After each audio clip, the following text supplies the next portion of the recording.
clear on what the process was to get to where we are. And so I wanted to request either that we have a member of council missing tonight, and that is a significant expenditure. So I would like to request that we remove it for tonight's agenda to give us all time to understand what is being proposed and bring it back at the next meeting. Or I would be open also to discussing it tonight, but I feel pretty strongly that we should not vote on it tonight. Okay, so why don't we, when we get to that, we can either have a very short conversation or not, but hopefully a short conversation. Okay. Thanks, Mia. Did you have anything else? That's all. Okay. Other council announcements or reports, David? Well, I actually want to go last because I'm going to introduce Ranjit, talk about the Vision Zero stuff. So let's let Leighton go first. Thank you. Leighton. Thanks, Mayor. Yes, just want to remind everyone that the Police Youth Academy will be held toward the end of the summer, and they will be sending out a link to register sometime during the month of May. And just in an effort, not an announcement so much, but a heads up to build community, shop locally. I just like to highlight a new Spanish cuisine restaurant that sells Spanish street food at the shopping center. Please check it out if you get some time. The food is very good and the service is incredible. Thank you, Mayor. Thanks, Leighton. Okay, David, would it make sense to do the police report and then get to your two? Yeah, probably. Okay, thank you. I just make sure, any other council members with an announcement or report before we jump to the police report? Okay. Chief Morgan. There we go. Sorry, David, I didn't mean to bump you out like that. My apologies. Good evening, everyone. Just a few things to bring to everyone's attention tonight. First, the police department continues with its distracted driving campaign. As we've talked about before, distracted driving seems to be the #1 cause of accidents really throughout the state. So we enacted a 2-month dedicated program specifically to distracted driving, which I'm sure will carry over outside of these 2 months. So you'll see motor vehicle stops increasing throughout town. We're also using decoy cars. And we also did a little bit of an education campaign with it as well. So we had officers on Nassau Street handing out some literature to folks, as well as just some pedestrians while we did some pedestrian education as well. You'll see on social media some information that we received from the State Chiefs Association, just highlighting some statistics, and also variable message boards. We try to strategically place them around town with some different messages. Again, just trying to just reinforce the idea of not engaging in distracted driving, in particular, cell phones, putting the cell phone down. Also, we put a press release out. I know we talked about this a little bit in public safety, but we have a new mapping system, a GIS mapping system. The link to it can be found on the town's webpage under the police department. And it's the same mapping system that we use within the police department, but this one will be public facing so that we can go on there and indicate different road closures and some of the issues on some of the roadways, construction, whatever it may be that may be impacting traffic. So if someone doesn't subscribe to our Nixle program, which I highly recommend that they do, but in case they don't and they want something a little more visual, we're able to go on and take a look at the map. And it's just a link and it'll pop right up and it'll show you a map of the town with all of hopefully a minimal amount of issues on some of the roadways. And then lastly, we continue with our recruitment process. So far, we have about 120 applicants, probably a little less than what we've seen in this time previously, but still significantly more than I know of other departments that are doing recruitment right now as well. So if anyone is interested in being part of the Princeton Police Department, you can go to our website. There will be a link to sign up as part of our recruitment process. And then as we progress and we move forward with a hiring process, we'll go to that list and start an interview process. So that's my report for this evening. Oh, and Leighton, I'm sorry. The first week of August, August 1st, will be the Youth Academy. Thank you, Chief. You got it. And then, Chief, I guess we should just at least mention that there was a little press release over a little minor detail. I think that you're retiring or some such thing. Yeah, there was a press release that went out about that. Yeah, so the end of October will be my 25th year. So time seems to fly. So yes, I'll be retiring at the end of October. So love Princeton, love every opportunity that I have here, and very thankful for every opportunity of being a part of. I tell you, this police department is outstanding. The men and women, dedicated, professional, and we're all very lucky to be a part of it and have such a great police department. Yeah, thank you, Chief. Bittersweet. Yeah, I hear you. And we'll find time to give you proper thanks and everything as the time gets closer. But I did, since the press release just came out, I didn't want to not mention it. It is kind of Yeah. No worries. Thank you. Yes, sir. Thank you. Leticia? Yeah, I was just going to say it's too early to comment or on your departure, Chief. So I'll say that, and especially since in case you might change your mind. So we'll leave that open. But no, I just had one. Thank you. So yeah, there will be time, but to express my appreciation for your service, years of service. No, just one quick question, and I ask it mainly in case there's anything that we as parents need to talk to our kids about. I noticed that there was an increase in the juvenile curbside warnings, and I was just wondering if there's anything in general that is happening there that we need to be aware of and talk to our kids about. I know one issue that we saw a lot in town, and we think we resolved it, was criminal mischief. There was a lot of graffiti in the downtown area. We did get some complaints from business owners and property managers, as well as officers have been out on foot patrol and have come across a significant amount of graffiti. But through means and through investigations, we were able to identify those that were responsible, a lot of juveniles. So that's why you see an increase in the station house adjustments, but that's what it's a result from, just graffiti mainly. Okay, thank you. Thank you for clarifying. You bet. Okay. Any other questions for the chief? There you go. Quick evening. Get off before we change our minds. Thank you. Thank you. Have Chris. a good night, everyone. Take care. Thank you. David. Thank you, Mayor.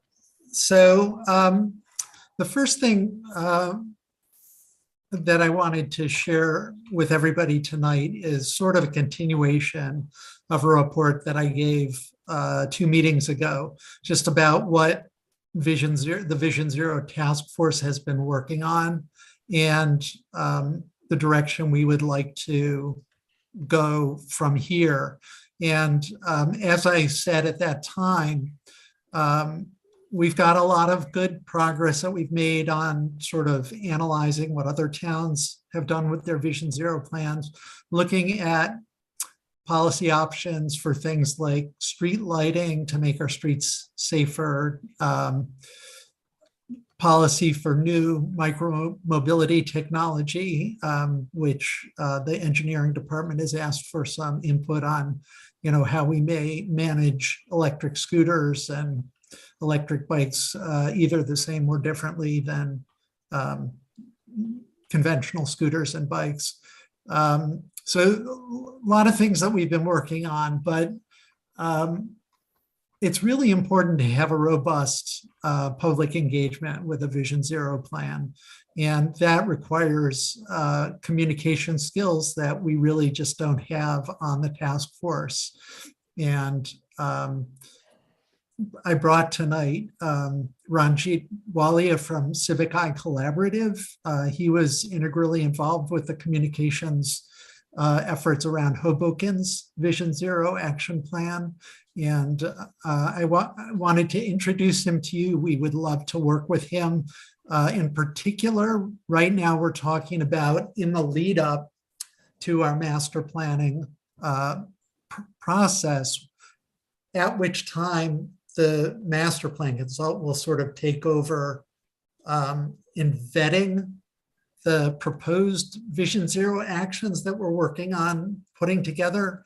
But before that, we really need an effort to educate the public about what Vision Zero is, why it's important, why they should get engaged with the master planning process so they can have that input. And I thought Ranjit would be great to explain to you what's involved, what they've done. And Ranjit, you can turn on your camera now if you're. We're ready to hear. I'm ready to hand off the football to you. All right. Thank you so much. And thank you, Council, for just taking the time to have me here to present to you and talk to you a bit. And, my approach tonight is going to tell you a little bit about Vision Zero in general and people's approaches and some potential ways that Civic Eye Collaborative, my firm, could potentially slot in. I understand that one of the focus areas would be on outreach and education, but I just want to kind of expose the council to just some of the other sorts of things that could go into a Vision Zero planning process, and it's going to kind of depend upon the approach and the strategy that Princeton's taking, which I think I have a grasp on, but I'll reiterate it. So. First things first, let me say who I am. My name is Ranjit Walia. I'm the founder and the CEO of Civic Eye Collaborative. We're a multimedia and planning firm. I started this company in 2010, but before that, I managed a research center at Rutgers University and worked for the county and some of the big consulting firms for a lot of years. For about, I've been in this business for about 25 years. One of the things that Civic Eye focuses on, it's why I started my company, is multimedia technology and innovative outreach and education. And what I'm here to talk about is how we can potentially contribute to the Vision Zero action plan. So that, with the introduction, what I'm going to do is start my presentation. I'll try to go through that as quickly as I can, and then I'll open it up for Q&A. So just give me 1 second here.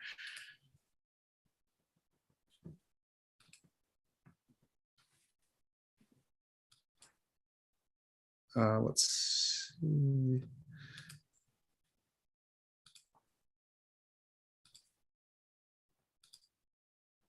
Okay, can you guys see my screen? Yes, sir. Okay, fantastic. So what is Vision Zero? Vision Zero is a strategy to eliminate all traffic fatalities and severe injuries while increasing safe, healthy, and equitable mobility for all. Vision Zero can be consultant-driven, as was the case in Hoboken. It can be community-driven, or it can be a hybrid. Vision Zero is data-driven, but what data do you want to consider? That's one of the big questions. And I'm going to touch on that in just a few moments, but it's important to realize it's not just the number of fatalities and crashes, but it's also the fatalities and crashes you prevent through your action plan, and that can be measured in a few different ways. So Vision Zero is also complementary to complete streets and to your circulation element, or as a sub-element to your master plan. I understand that you guys are going to be working on that in the coming year during your re-exam. So in Princeton, I'd say that your approach to Vision Zero is probably going to be a hybrid approach where you're carrying out certain activities internally and seeking help for select efforts. And what I'd like to talk about now are some of the ways that we could potentially slot into your Vision Zero effort, depending upon where you decide your priorities are. So first thing I want to talk about a little bit is strategy. So there's a lot of resources out there that Princeton can use to guide their Vision Zero process, depending upon where you guys are right now. I don't believe in reinventing the wheel, and I think there's a lot like where you can get a head start. And one resource I think is a good reference, and I can send this to to the council and to David and Lisa later, is the Vision Zero Network. And they provide all kinds of guidance on developing an approach and a strategy, like how are you really going to take this on? And one potential way that we could help you is to review one of their resource documents that helps outline the 9 components to developing a strategy and help facilitate discussion on the approach and strategy Princeton wants to take for different components of the action plan, and perhaps review some examples from other communities. I know that you've already probably done a substantial amount of that work, David, but it is something we could also talk about. Some key elements to discuss are the development of an action plan's components, how equity will be a part of it, how a systems-based approach will be applied, how it will be data-driven, and how you'll handle community engagement. We could also help with coordination and focus group meetings with different departments such as engineering, planning, law enforcement, amongst others, to help identify big picture thinking and education on how they'll fit into the Vision Zero process. So I suggest these things only as possibilities, but what we want to do at Civic Eye is tailor our approach to what your needs are and where you think you're in need of out-of-house assistance, so to speak. So one of the things we want to talk about is multimedia and design. I think that's one of the first things that David approached us about. Beyond strategy and coordination is the need for multimedia and design in your plan. That's an out-of-house need that's been conveyed to us. So we can help with the development of a variety of video types, media that can be used for social media posts. I'm sure would be a part of your outreach plan. We could design yard signs, such as pictured in the slide, which we sort of tailor to give a little bit of a Princeton flavor. Flyers and brochures that support your effort. We can live stream events and education around Vision Zero, and ultimately help facilitate discussion on how to leverage Princeton communication channels for distribution of media and for opportunities for education. And what I mean by that is a strategy that identifies key stakeholders, websites, social media channels, community events, and other opportunities to get the message out in a cohesive fashion. So what I'd like to do now is show you a few condensed examples of how we've used media and other Vision Zero efforts that you may want to consider. So in this example, and by the way, again, these are like snippets of usually of larger videos. But in this example, we're going to be showing how city officials, in this case, the mayor of Hoboken, was speaking to his community about their complete streets efforts. And much like Vision Zero, most community members don't speak Planarese. And having an explainer video such as this for what the effort is and the approach and how to stay involved is a good way to set the table for any community effort, including Vision Zero. The city of Hoboken is a rapidly growing multimodal city. This growth comes with challenges associated with accommodating more people walking, bicycling, and taking transit than ever before. The solutions to these challenges are an exciting opportunity to incorporate the best ideas, both from our residents and professionals, in safe and complete street design for Hoboken. To promote these ideas, I recently announced the start of the City of Hoboken's Vision Zero initiative to eliminate all traffic-related injuries and fatalities by 2030.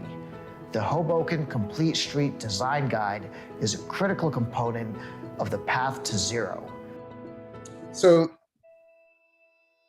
the city of Hoboken is a rapidly growing multimodal city. That is one sort of example of an explainer video where you get to tell the community about, what is it that we're doing? And this is coming from city leaders and representatives. What are we doing? Why are we doing it? What do we hope to achieve? And, ultimately, video and multimedia is just the way people communicate, nowadays. It's just how we reach people.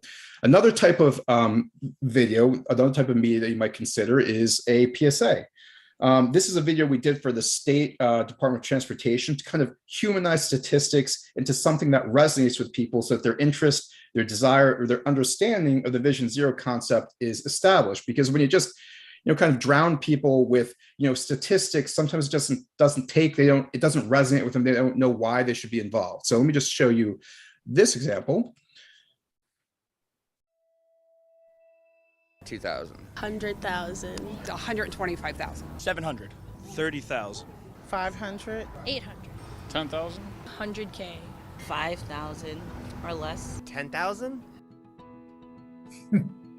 That's ridiculous. Wow. Wow. Okay. Oh my God, that's crazy. Oh my gosh. Wow. Wow, that's scary. That's a lot. Kind of high. Oh, Ooh. Wow. 63. Maybe 50K? 300. Maybe half. 3,000 a year. 250. Like 100,000. 80,000. One too many. That's a ton. Yeah, that's a lot. In New Jersey alone? I could see how that's an epidemic. Numbers are still high. Oh, wow. That's very scary. Pretty scary.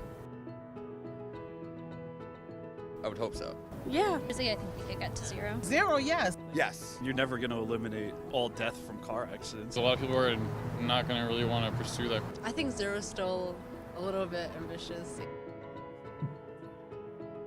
Ooh. Right. Yeah, definitely none. I'm not going to answer that question. Can I just say none? Yeah, of course, obviously. It needs to be. Yeah, I think it does. Yeah, yeah, absolutely. Absolutely. That's a good way to put it. It Yeah. really is. That hit home. Yeah. So that is an example of a PSA and where we're kind of talking to the community and just try and have it, hit home for them. What is this about when we talk about Vision Zero? Another type of video, and this is again an excerpt from a longer video, is an educational video on interventions. So you can educate the public about proven safety countermeasures. In this case, what I'm going to show you is bike lanes that you might want the community to know are being considered to improve safety in Princeton and why that might be appropriate. And again, this is just one example, bike lanes, but there's lots of proven safety countermeasures that you might want people to understand. Motorists can safely pass bicyclists utilizing the bike lane, and pedestrians have reduced safety risks as bicyclists can use the bike lanes instead of the sidewalk.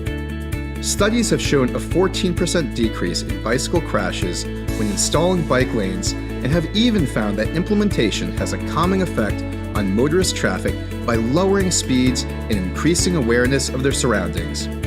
Transforming existing travel lanes, shoulders, or parking lanes can be a common, less expensive way to repurpose space for bike lanes and provide safety and comfort for all roadway users. Whoop, what happened there?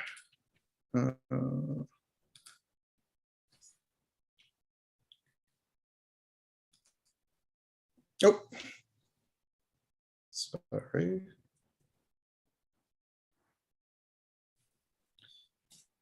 Okay, so there's all kinds of different videos. That was just a short number of examples, but obviously media can be very effective in conveying to people what you want to talk about, whether it's you addressing the community, whether it's showing something you might want them to consider, whether you want to reach them in a human way through a PSA. Media really is a very powerful tool and a way of doing it. Now, some other things I want to talk about besides media are things like demonstration projects. Another thing we could potentially help you with are visualizations that show conceptual designs for demonstration projects, for public outreach. And what demonstration projects do is they give you the opportunity to try something before you buy it, so to speak. Right, a lot of communities we're finding this is. I just did a presentation for this in Atlantic City at the Transaction Conference. We don't often want to make a major capital investment in something if we're not sure about it. And demonstration projects let us try things out, in a very low risk way.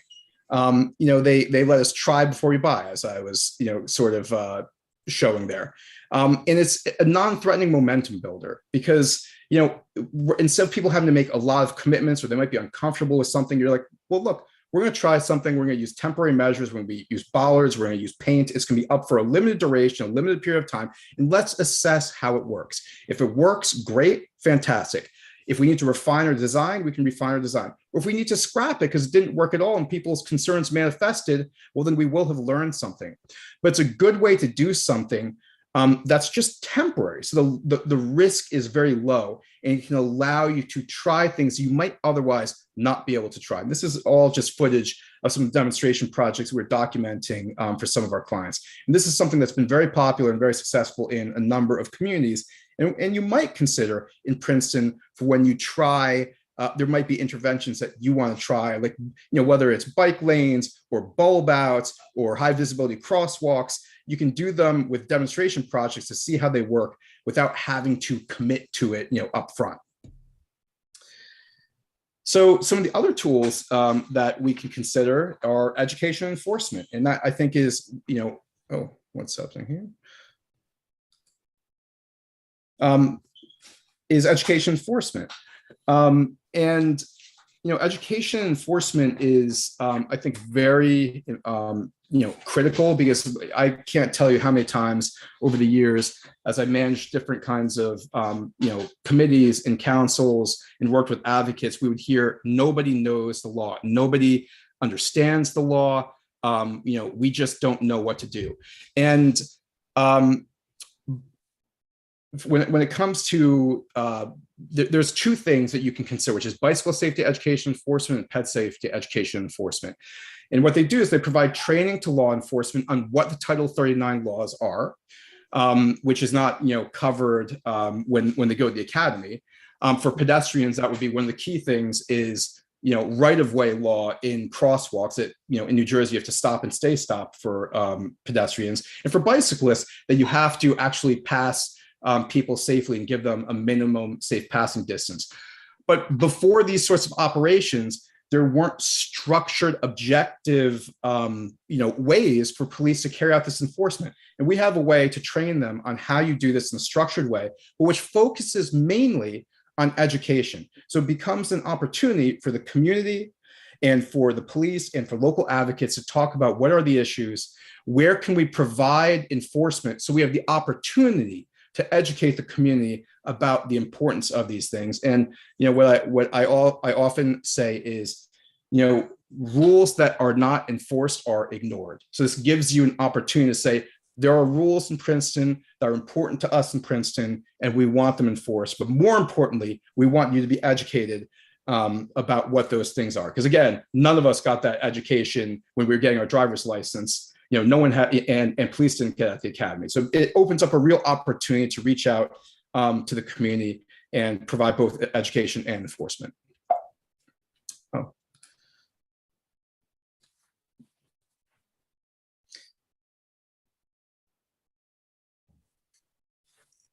So then the other thing that, one of the things we talked about is the fact that the Vision Zero process is data-driven. So when you talk about data, there is quantitative data and there's qualitative data.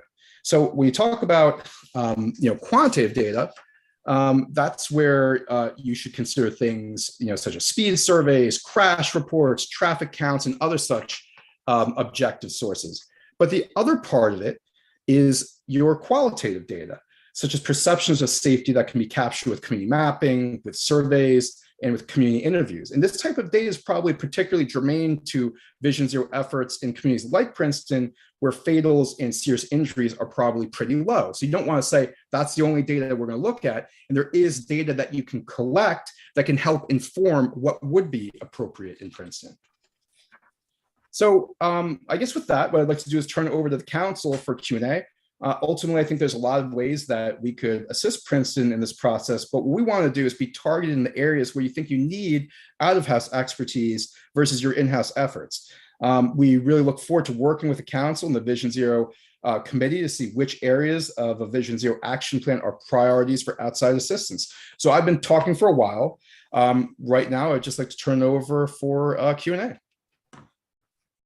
Thanks. Could you unshare your screen also? Absolutely. Thank you. Okay, Council David, did you want to, I'm sorry. Well, I've had the opportunity to meet with Ranjit a couple of times already, so I don't want to monopolize his time and let other council members ask questions if they have them.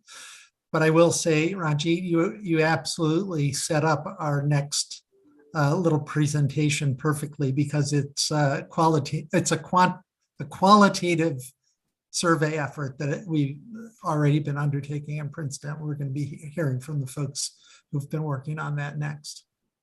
And that's great. And qualitative data can be very important for where are you going to focus efforts, where are people saying they have problems that might not be reflected in, some typical data sources that just don't, capture that. Okay, council questions or comments? Yeah, Mia. So your main product is videos, and is that your main product? It's one of our products. It's one of the things when you talk about outreach and education, we find that to be one of the most effective ways to reach and communicate with people. I mean, not just because of the pandemic, but just in general. I mean, if you want to know how to do something, you want to find out about things, what do? You look on YouTube, you Google it, and you see a video, and it gives, it makes it convenient for people to learn about things when it's convenient for them, and they can share it via social media. You can, put it on your website, etc. So that's one of the things that I think we're very unique in, that we're a firm that works with communities. And I have, master's in city and regional planning. My background is urban planning, and we know how to really communicate these issues. But it's not the only thing that we do, and that's what I was trying to convey in the presentation. There's a lot of different elements to Vision Zero action plan, and there's ways we could contribute to those things, but it's really going to depend upon what Princeton sees as their needs and where they need assistance. So I think one of the more unique things we can do is with media, and I think that is really essential nowadays to outreach and education. But there are other things that we could help with.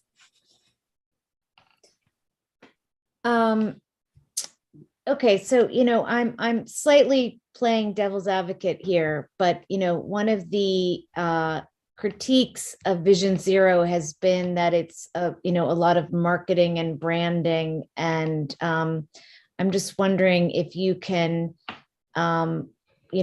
provide a perspective on what because I think we, in terms of quantitatively understanding what the value is that you would bring to the town, it wouldn't be in terms of reduced fatalities, because I think for the most part I don't, David, what is the number of fatalities?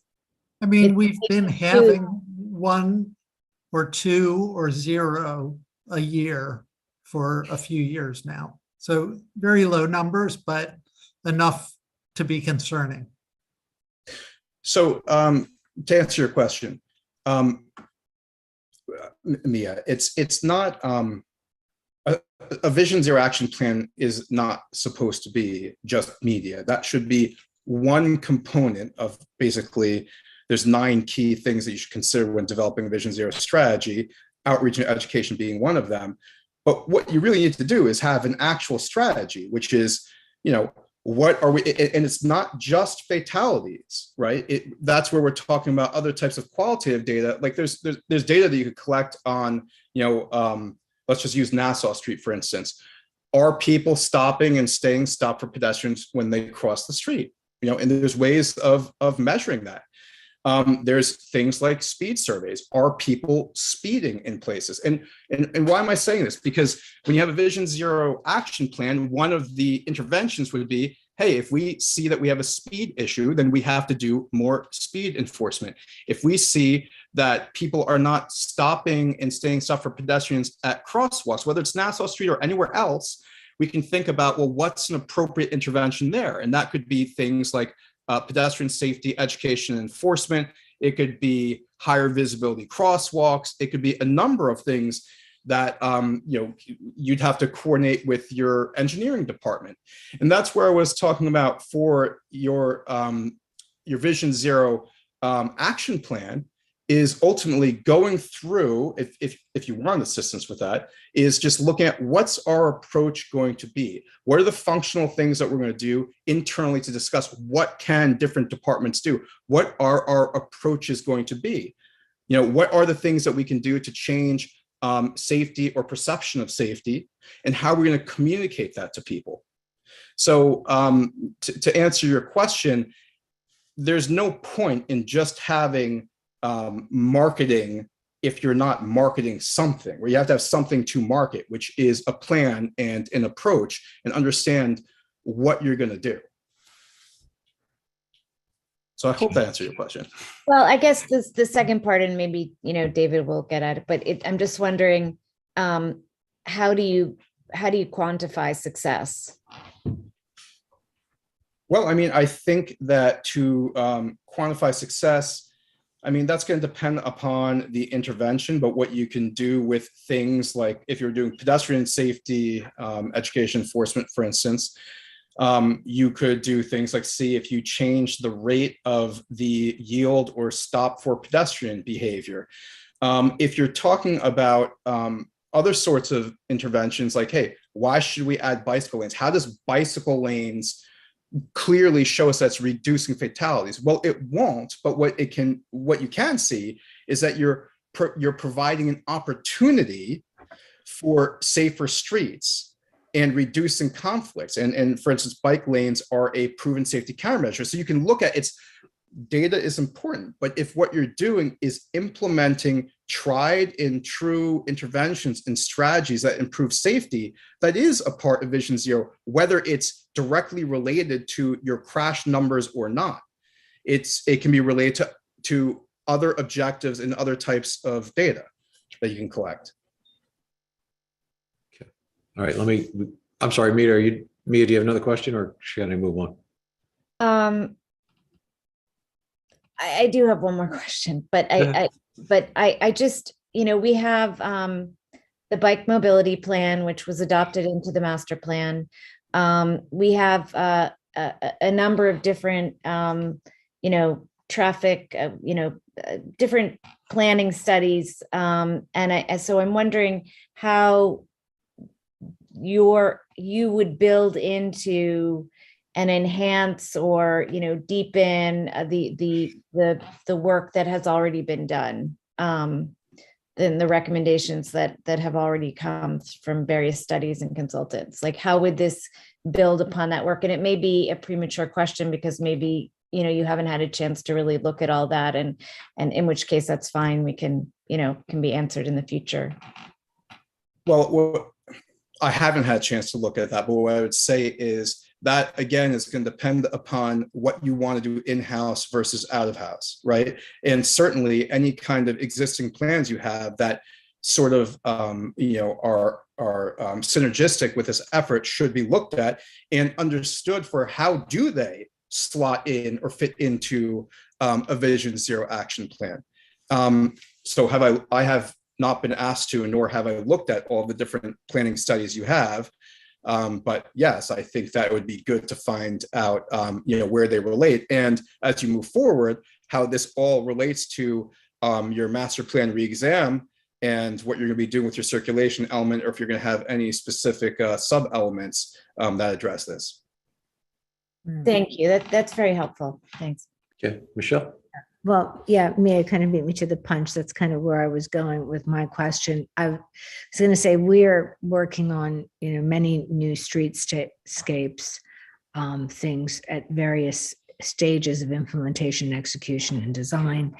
And, obviously this seems to be like an underlying, I guess, strategy that we should have in anything that we implement. I mean, the new Witherspoon phase 2, phase 1 that we're doing, and I may be talking about things that you haven't really delved into, but that whole traffic calming and, debate of whether or not we had room for bike lanes and whether or not it's safe for bikes, safe for pedestrians, it all ties into the values of what you're describing. I mean, in terms of fatalities, if we have one fatality, it's not acceptable. So obviously we're going to find any kind of strategy we can to avoid that. But it just seems to me that anything we do with any of our new streetscapes, if we're making those kinds of $1 million investments and improvements, this should be a value that we have. I'm not quite sure how it all fits in, because we do have a lot of studies. We have bike mobility, we have Nelson Nygaard, we have Hamilton Wiggins study, we have a lot of studies that we've done that, in terms of applications and execution, it seems to me that we should have a Vision Zero strategy that that underlies all of it. But maybe David could speak to that better, because he's been involved in all of that as well. So, thank you. And if you have any comments about that and how that works, maybe for other towns. I mean, we share this. I live in Metuchen, and we have tons of plans, too, right? And so, how do you take things that are plans and turn it into a cohesive vision? And I think that, I mean, look, the Vision Zero is one sort of element that you might want to pursue, but ultimately, I think that this general question of having a lot of complementary efforts that are planning efforts, and how do we tie them together, and how do we get community momentum to move them forward is, I think, a very important question, and something that needs to be, I think, addressed in every community.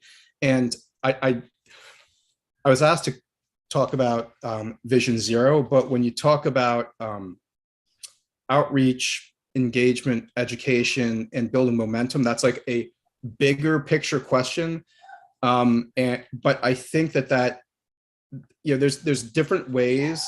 Like one, for instance, is like, I don't know if you've heard of the platform called Bang the Table, but what it is, and it's actually something that I would suggest for Princeton, is you can get a membership for this platform where for all of your projects, so whether it's Witherspoon Street, whether it's Vision Zero, whether it's traffic calming someplace, wherever it is, you can have these sort of subsections that sort of track that effort, where you can have surveys, you can have videos, you can have social media, you can have kind of like virtual public square discussions on those things.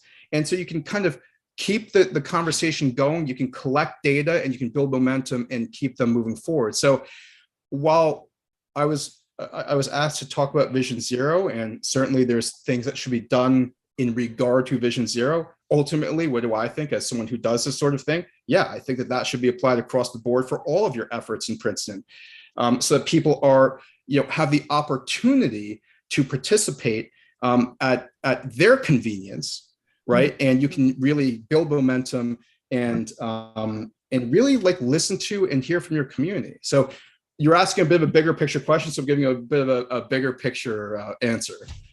Great. I'm going to check that out. Bang the Table. It sounds like we have a lot of tables that could be banged around here. Well, I was actually going to say, Ranjit, we have too many table bangers in Princeton already. We don't need any more table banging. Well, it's a good way to collect all of the feedback and what people say. And I think when it comes to outreach and education, I think that sometimes people don't understand, from our perspective, may not understand what we're really trying to achieve. And it's important to give them the opportunity to express their opinions so that we can understand if there's a knowledge gap that needs to be explained, or be able to say, we understand what you're saying. And you know what? Sometimes there's disagreement. This is why we're doing this. This is how we're doing it. And if we don't have full agreement, then we're sorry, but we do have a real rationale. And in my opinion, it's better to confront things head on and show that people are being listened to, that rather than not try to engage, because sometimes it can be uncomfortable. But now we're getting into kind of the art of engagement in general. And I understand fully, in my community, any community I've ever worked with, some of those sorts of challenges. Thank you. It's very intriguing conversation. Thank you very much. I appreciate that. Sure. Right. So David, where are we headed here? What is your, I really appreciate Ranjit coming and sharing with us. I would like to be able to at least move forward to ask Civic Eye for a proposal for a certain scope of work. As I've described it, I think that the communications is a three-part thing. One is in the lead up to the community engagement. It's sort of an education piece. Then there's community engagement, which we were hoping to keep costs down by working on the community engagement piece during our master plan effort. And then the final piece is really the education that comes and the communications that come after you have an action plan. And you put it out to the community, and you have to get people to understand what's expected of them. I really liked actually the way Ranjit talked about education and enforcement, both, informing the police department and police officers of best practices for how to implement these kinds of Vision Zero strategies, and also educating the public about the rules of the road, especially any new rules of the road that might come about as part of the action plan. So those are the three pieces of the communication, and we wanted to just move ahead with the early communication effort at this point. And so I'd like to sort of get a sense of council, if it's okay if I ask Civic Eye to put together a proposal for that first phase of the communications effort. And, you know, a lot of the other stuff that Ranjit was talking about is stuff that we've already got underway. And I don't want to have a lot of duplication of efforts that have already been done. We've had a lot of consultants give us good input. We've adopted some into our master plan. We're reviewing what's in the master plan currently and trying to update it given, you know, new development that's happening in town, which will create the need for new sidewalks, new bike lanes in different parts of town. So I think we're looking at a lot of that already, the stuff that Ranjit was talking about.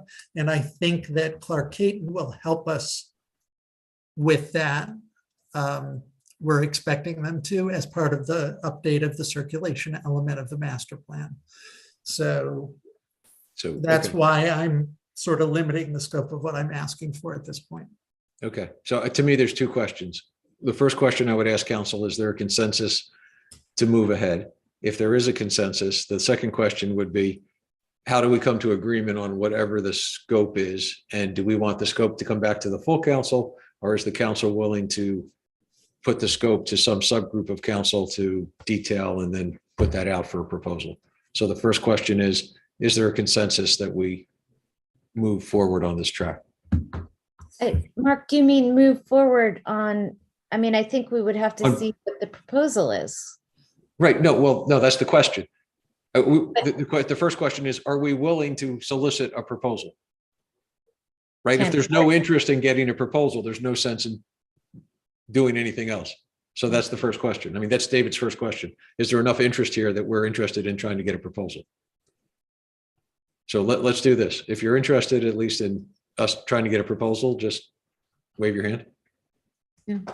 Okay, so that's enough of us. So then the second question would be, does this group want the proposed proposal to come back to this entire group to say, yeah, we agree, that's what we thought David was asking?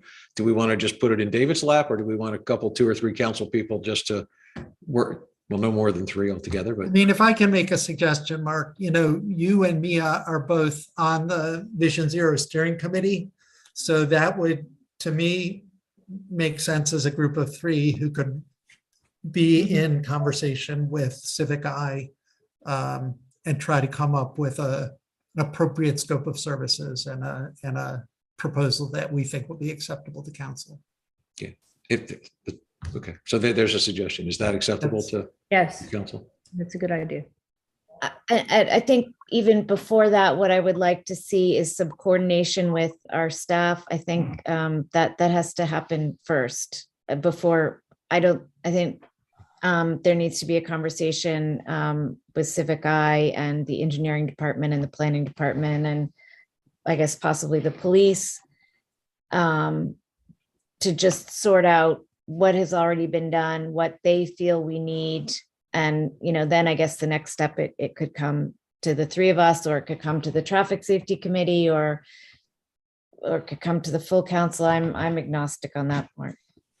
Okay, well, in the effort to move things along, what if we agree that Mia, David, and I shepherd this thing through so we can get a proposal, and we'll bring in staff as needed and move this thing forward? Is that acceptable to everybody? Yes. Great. Okay. There we go. Thank you. We have a path forward. Thank you very much for your time and your presentation this evening. It's my pleasure, and it was really, really great to have the opportunity to speak with you. I mean, I've grown up in New Jersey, and I've spent a lot of time in Princeton. It's a fantastic community. So I also echo what the chief was saying. You guys do have really good enforcement there, and you've been doing a lot of great things. So I hope we get the opportunity to work together and advance Vision Zero. And thank you for your time. Appreciate it. Thank you. Have a great evening. Ranjit. Okay. Take care. Okay. David, you're up again.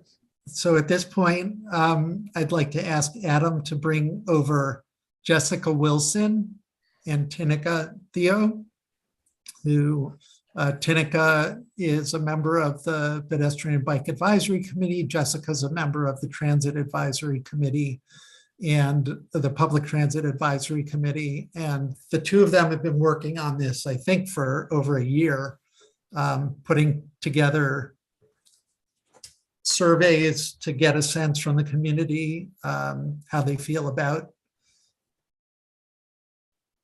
what it's like to try and get around in Princeton. And so they've got I guess I'd call it a draft report that they've prepared to share with us tonight. Thanks. And as I said, it really is exactly what Ranjit was describing when he talked about qualitative data that could inform Vision Zero effort. Yeah. Go ahead, Thanks Jessica. for the introduction, David, Sure. Councilman Cohen. There we go. You can all see my screen? Yes. Yes. All right. Oops, now we can't. Oh, what happened? Now you can see it. Yep. Yes. All right. My name is Jessica Wilson, and I'm here with Tinica Theo to present the Princeton Mobility Survey. This survey is a collaboration between members of the Public Transit Advisory Committee, Princeton Mutual Aid, and the Pedestrian and Bicycle Advisory Committee. Our goal was to gather information on how people's experiences to inform decisions on our committees and discourse in the town at large. What is working well? What makes going places difficult or dangerous? How can we improve mobility for everyone? How can we improve public transit in town? Walking, biking, and other forms of micromobility. How can we reduce traffic congestion? This survey is very timely because Princeton is about to grow. With new housing will come new neighbors. If we prepare our transportation infrastructure and services in an informed way, we can keep traffic congestion in check and achieve the emissions reductions called for in the Climate Action Plan, as well as make Princeton an even more enjoyable place to live. We conducted 2 surveys. Oh, and a note about where the survey the report will appear. So what follows are some highlights of the report. A link to the full report will be on the town website, so stay tuned. Our goal was to hear from everyone, and so the survey consisted of 2 major components, the general survey and the Princeton High School student survey. The general survey featured open-ended questions and 3 formats.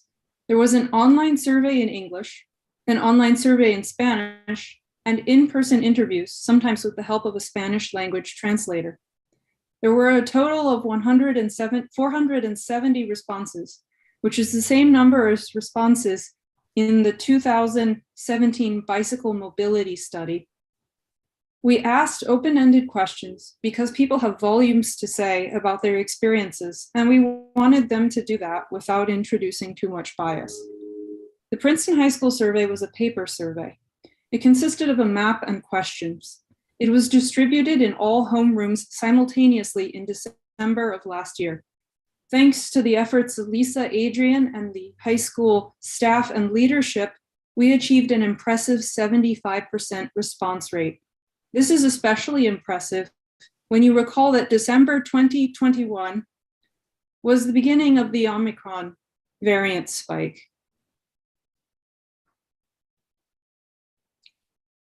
The respondents to the English online survey were on average older than the town population at large. Over half the respondents were over 55 years of age at the time of the survey. People 55 years of age and older are less than 1/3 of the town's population, according to the US Census. There were very few responses from youth under 18 years of age, which was part of the impetus for the Princeton High School student survey. The English online survey also did not capture a large portion of the population that does not own or have access to a car. By conducting in-person interviews and running an online survey in Spanish simultaneously, we got a fuller picture of the community's transportation characteristics and views.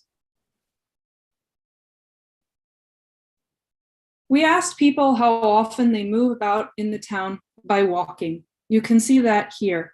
If they indicated walking 5 times a week or more, we put them in this dark green bar. If they indicated walking 1 to 4 times a week, we place them in this medium green bar here.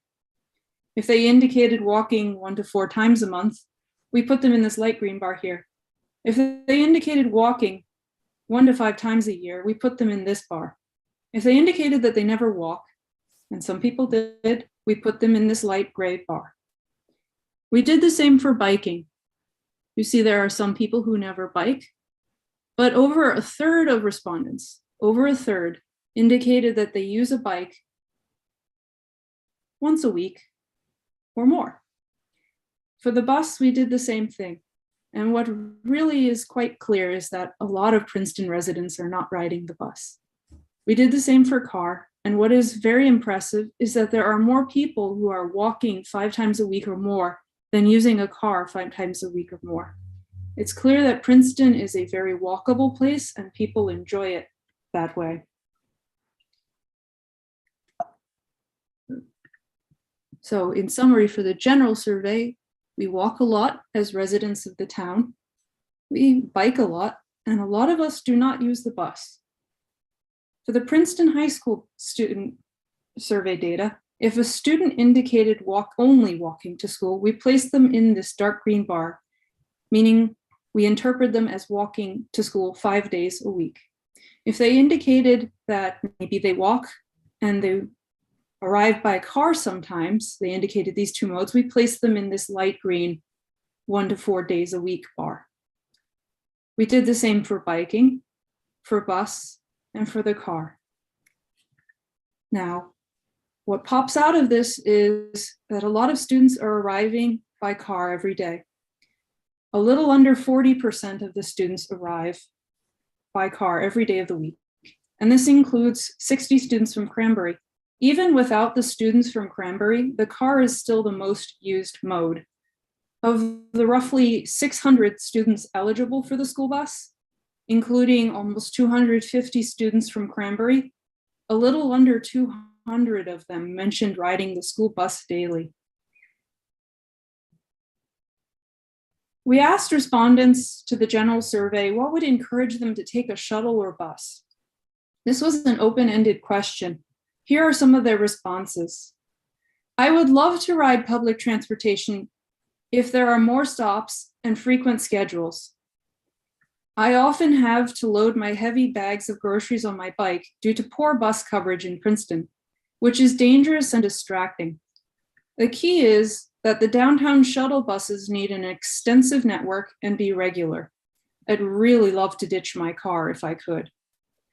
Over here on the right is a map of Princeton public transit routes run by the town or NJ Transit or private entities, and also NJ Transit Rail, which does not, well, the Northeast Corridor doesn't strictly run through Princeton. But what you should note is there are whole neighborhoods with no public transit service in nice walking distance. We identified and tallied themes in the responses to the question about what would make people take a shuttle or a bus. And there were sort of 2 things that came out of it. There were features of public transit that respondents desired, and there were destinations they desired. Respondents would like more routes, and they would like for the service to be frequent. Some respondents specified an 11 to 20 minute interval for frequent service. As far as the desired destinations, near my house was top of the chart, followed by the Dinky and or Princeton Junction, which is very timely given the interest NJ Transit has expressed in improving the Dinky Transitway rail corridor. The downtown was also a popular destination, as well as the Princeton Shopping Center, Route 1 shopping malls, and Princeton Middle School and Princeton High School. We asked the students a slightly different question. We were interested in how they get to school and where they go after school and how they get there. And what you see here is a map aggregating all of that data. Here is the Princeton High School, here is Princeton Middle School, here's Route 206, here's Harrison Street, here's Nassau Street. The thicker and brighter the line, that means there are more students traveling on that road. So these red lines mean one student traveled on this road. And in order to protect student privacy, we started routes, we asked students to map routes starting from the intersection nearest their house, not their actual house. Here is that data on the previous slide broken down by mobility mode and by time of day. Here are the students who walked to school in the top left corner. Here are the students who walk after school to a destination that is not their home. And we see that they are mostly going to the Central Business District, Nassau Street, possibly the public library, and the Princeton Shopping Center.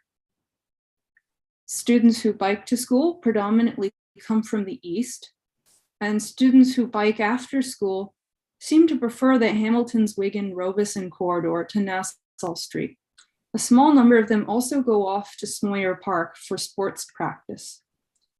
So if you compare A and C, the left-hand panels, you see that a lot of the students from the Witherspoon-Jackson neighborhood arrive by foot, and you see that students from the east who are biking. There's, other than the preference for the Hamilton-Wiggins-Robeson corridor on the part of the bikers, not too much difference between after-school bike and walking behavior. We looked at all the students living within 1.5 mile of the school, and we saw that a majority of them walk. They walk to school. We saw that some of them bike, and some of them are driven or drive to school. If you go further out to 0.5 mile to 1 mile radius, you see that there are still a few students who walk, quite a few actually, a lot of students biking, and a lot more students driving or being driven to school. If you go out 1 mile and you extend your search radius to 1.5 miles, you see now that most of the students are arriving by car. If you go further out, you see that that's even more true. So if we look at the green, we see that walking falls off pretty quickly outside of 1 mile. Bikers come from almost all over town. They can go a little further than the walkers. And drivers come from all over town, including the 0.5 mile away from the school. And these distances are as the crow flies. So now I will turn it over to Tineke, who will do the second half of the presentation. Jessica, can I ask just a question about that last slide? Mm-hmm. So, I know as a parent of a high school student that sometimes in the morning things are running late, and so there is a tendency to use the car in the morning, but not in the afternoon for I would say the first 3 categories. Were you able to divide up to get at that difference at all? I mean, because I do think that's a factor. I'm wondering how kids answered. I do think a lot of kids are dropped off in the morning but walk home. That's what I'm trying to say. Yeah, so Tineke can answer that better because I actually didn't touch the high school data. Yeah, it's sort of under lock and key. Oh, okay. It's not such a big deal, but I was just curious, if you had a sense of which way they answered. Tineke, do you care to answer that? You're still muted.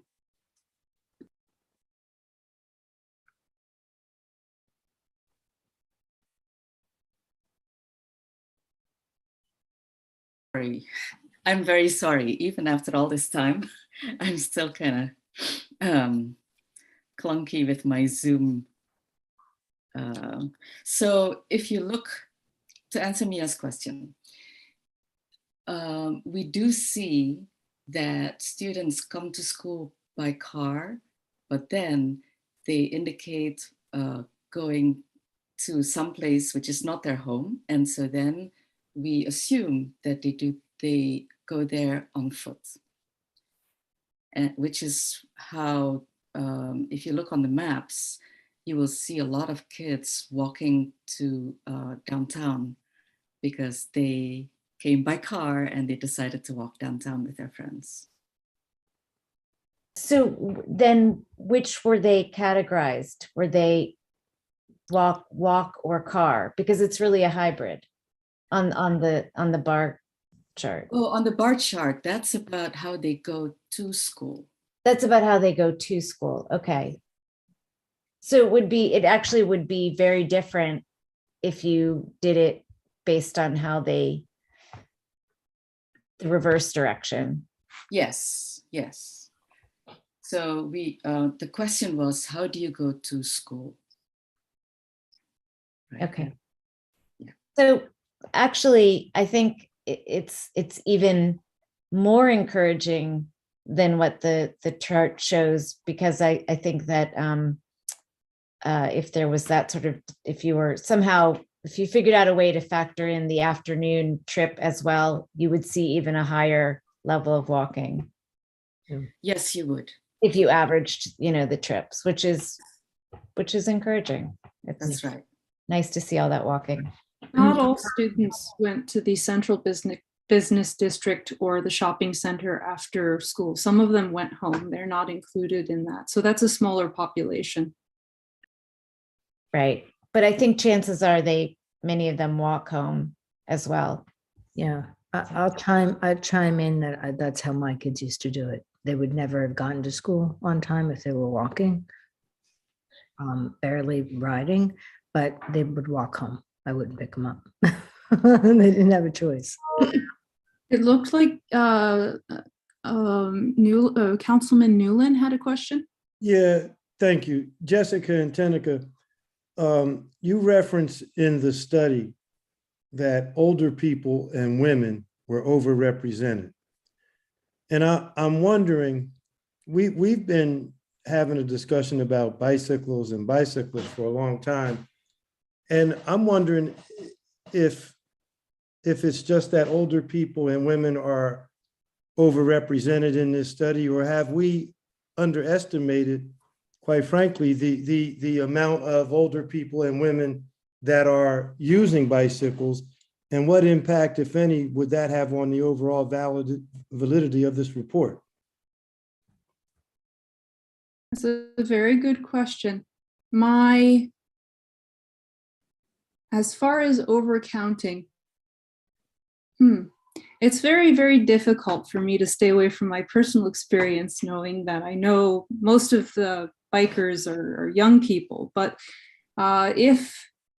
if we are getting an older, more female population that is more reluctant to use a bike, these are underestimates in a town that already has very high bike usage rates.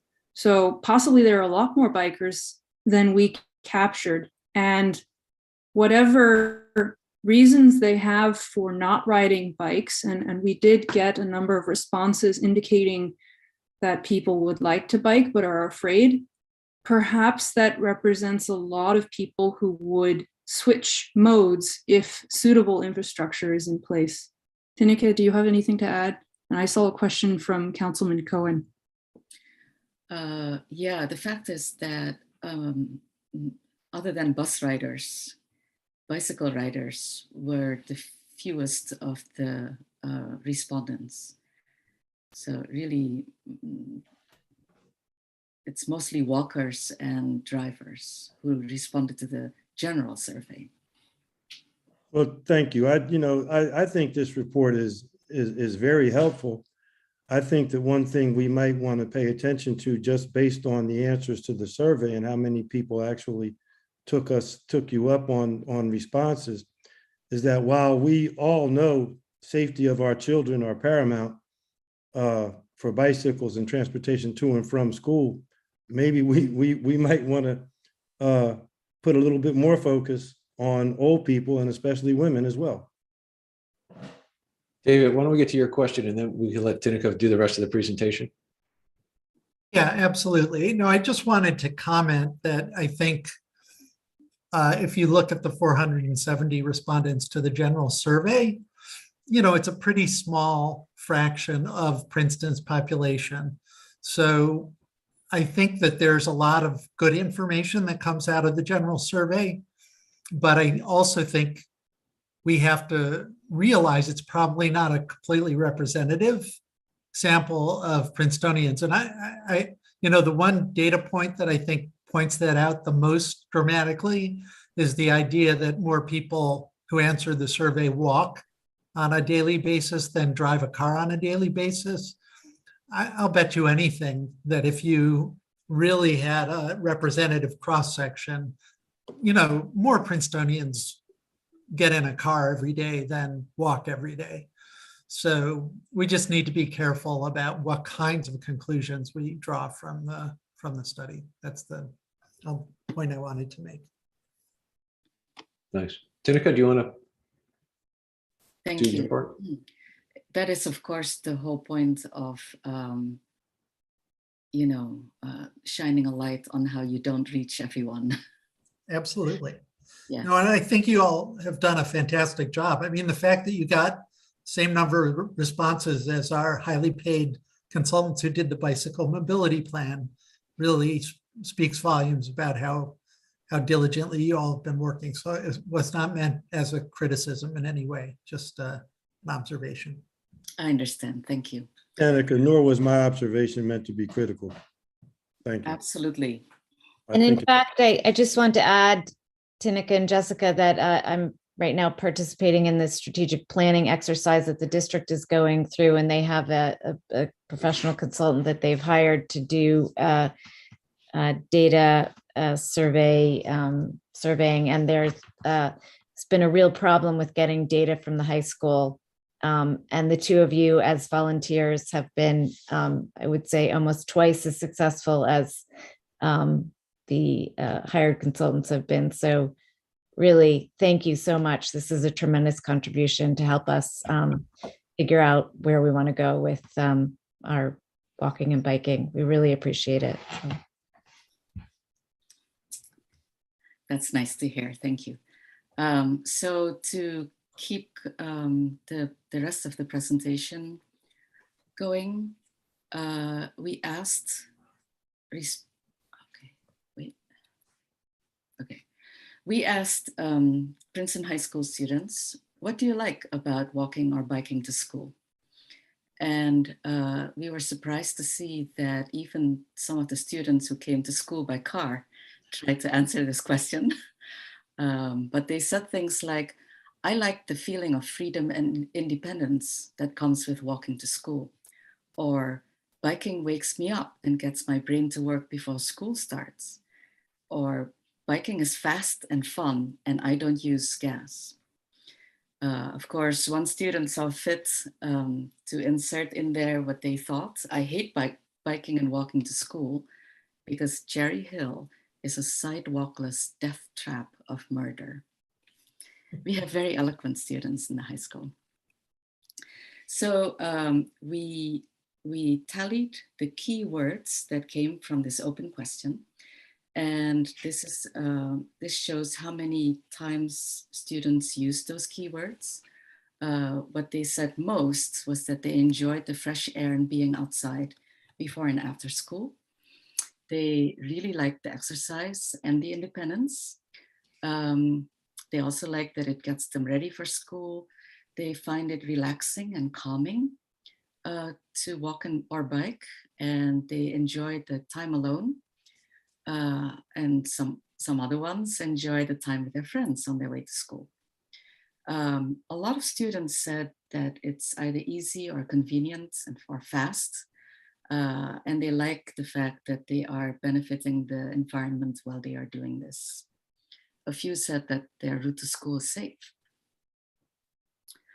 So we also asked the general survey what they thought works well. And this was a different question. You know, what do you find pleasant about moving around in town and what works well? How come I have a feeling, oh yeah, here we go. And Princeton does a lot of things right. And you can tell from the responses to this question. For instance, generally speaking, there are sidewalks and crosswalks and trees for shade.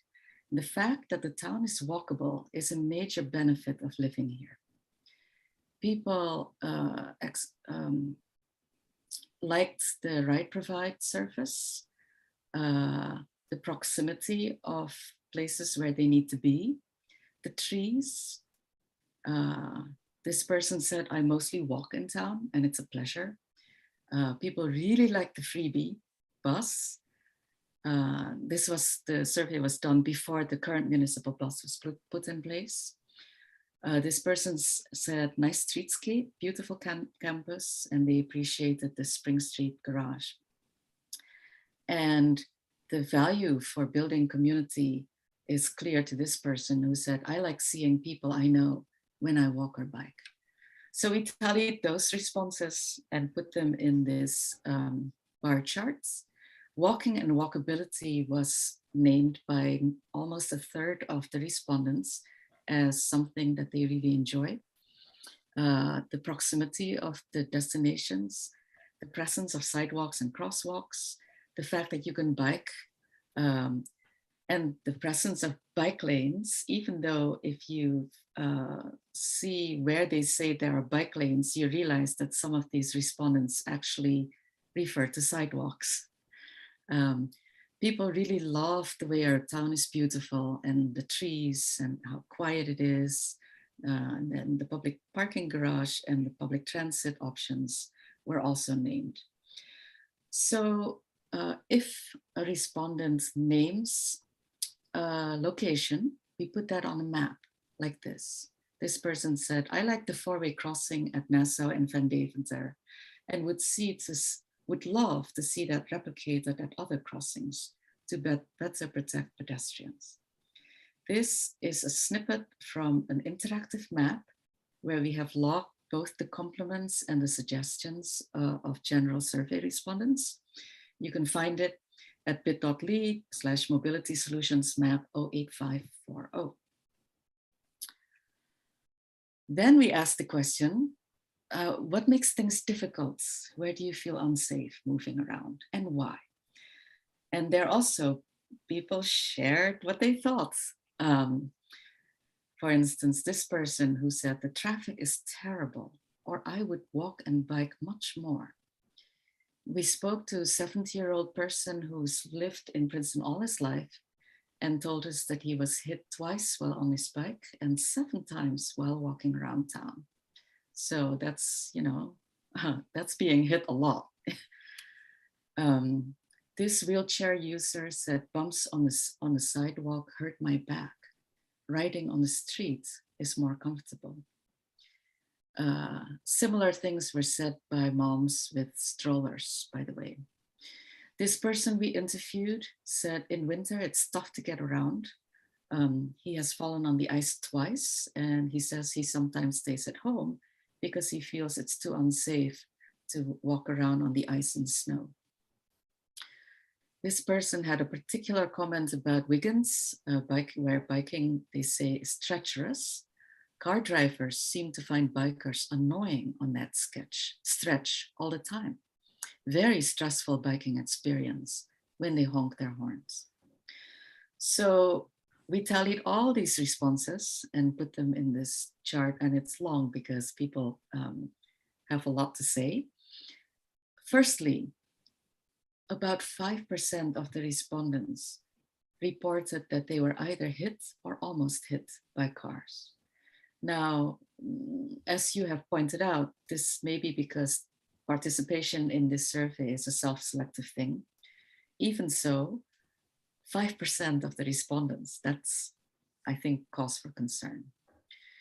People are worried that drivers are speeding and that they don't stop at intersections or at crosswalks.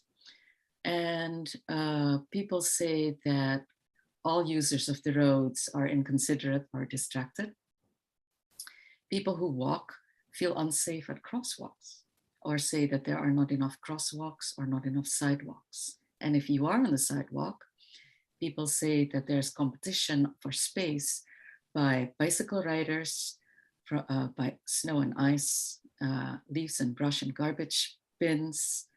And some are also very concerned about the state of the sidewalks. People are worried about visibility. But the one concern that springs out at you is that a lot of people feel unsafe while bicycling in town. And they also worry about young people bicycling or walking. People who drive frequently cite the difficulty and expense of parking. And some of them also say that town is congested or that the streets are too narrow. And some also mention that there are potholes or cracks in the road. A number of people say that there's no public transit destinations, public transit connections that will get them to out of town destinations. A number of people explicitly say that they feel perfectly safe. And a lot of those people, the people who said so, are drivers. We also asked, what do you think would make it easier and safer for people to get around town? This is the general survey. And suggested solutions, okay, the one that springs out at you, of course, is bike lanes. Of the 95 people who suggested bike lanes, 41 asked for protected bike lanes. People also suggested traffic calming measures or simply fewer cars, better police enforcement, better education, and safe routes to school. People wanted better pedestrian signals or all pedestrian streets and ways for people to walk along Route 1 or over Route 1. A lot of people indicated that they would love to see walking facilities along the transitway.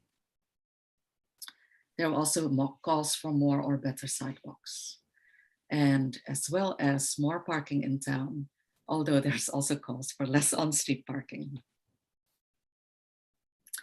So again, where people have indicated a specific location for their complaints or suggestion or where they feel unsafe, we have put them on a map. It is an interactive map. It is at bit.ly/mobility issues map 08540.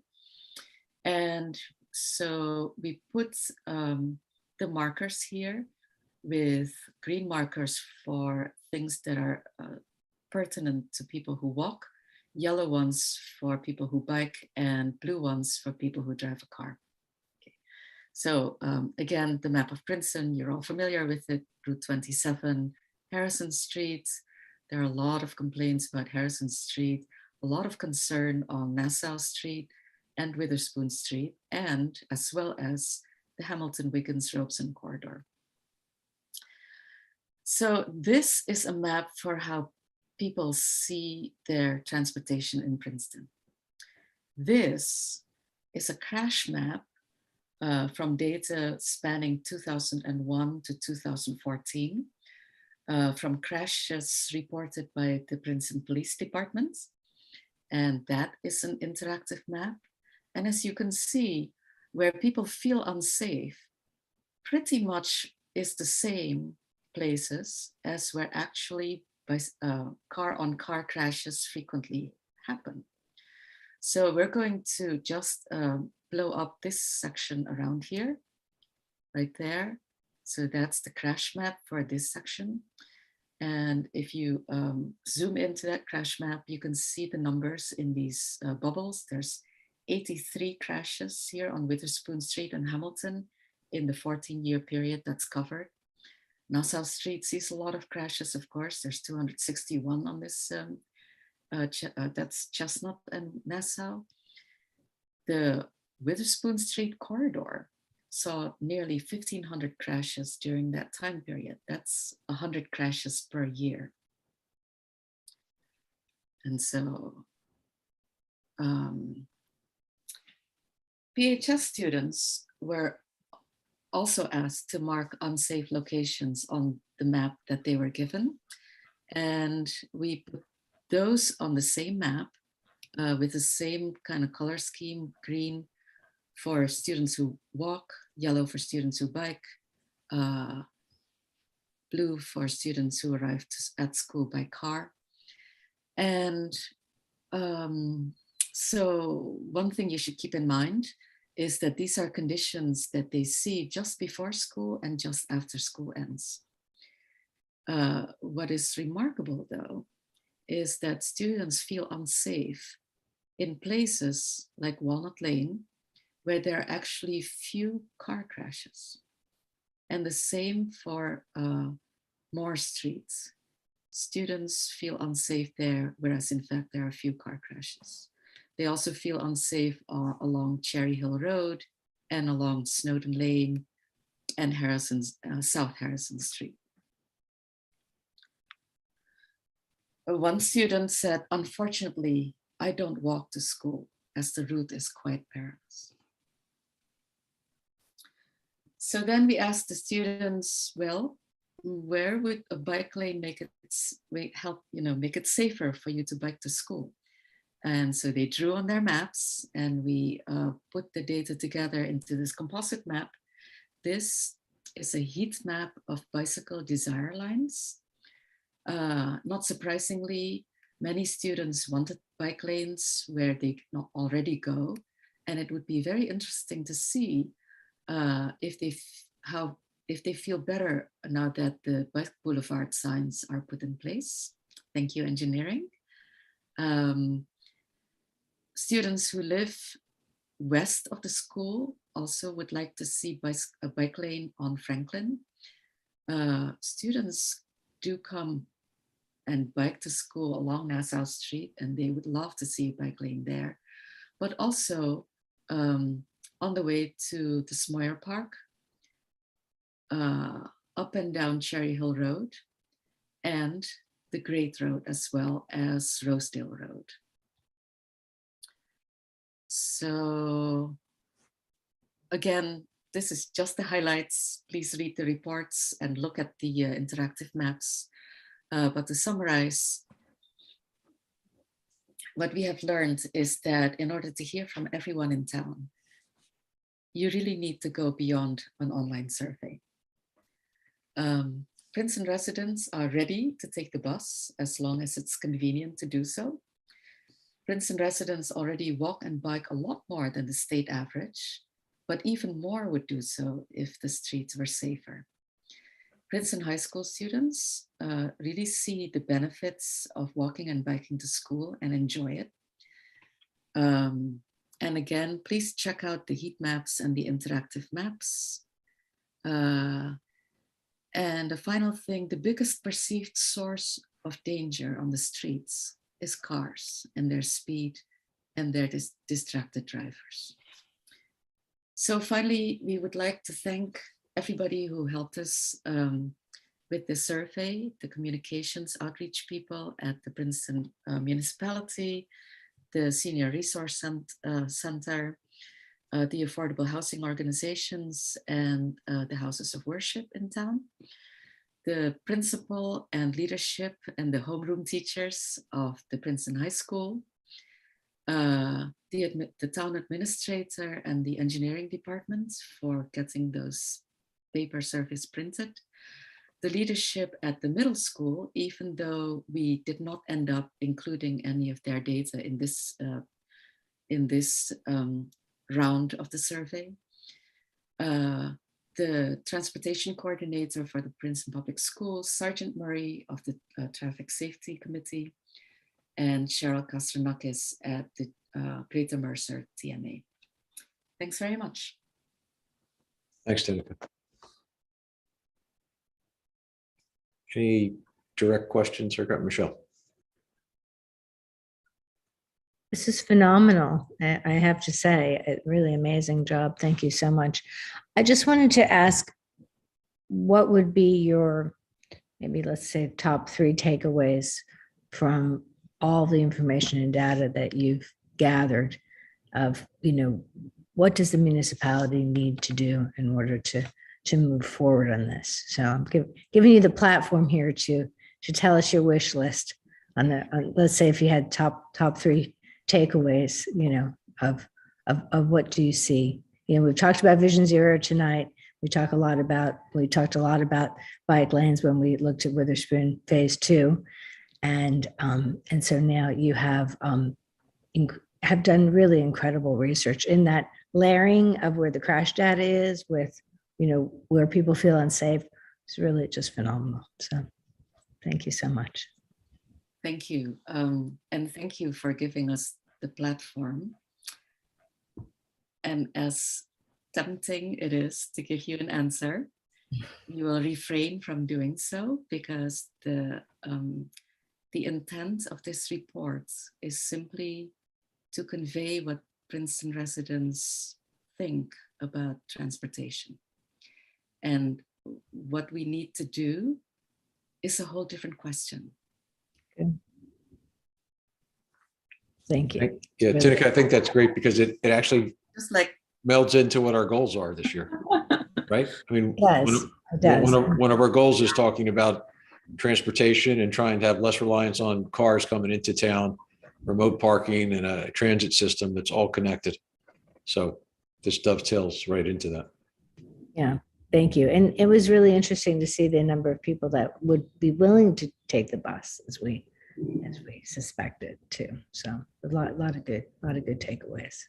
Yeah. yes, so on that, I'll just add that according to the US Census, 29% of Princeton residents were not born in the United States. And so they came from places where public transit is much more available. Oh, thank you. That's an interesting perspective as well. Appreciate it. Very, very insightful. Thank you and your team very much. Appreciate it. Thank you. Thank you both. Appreciate the report and appreciate your time this evening. Great job. Thank you.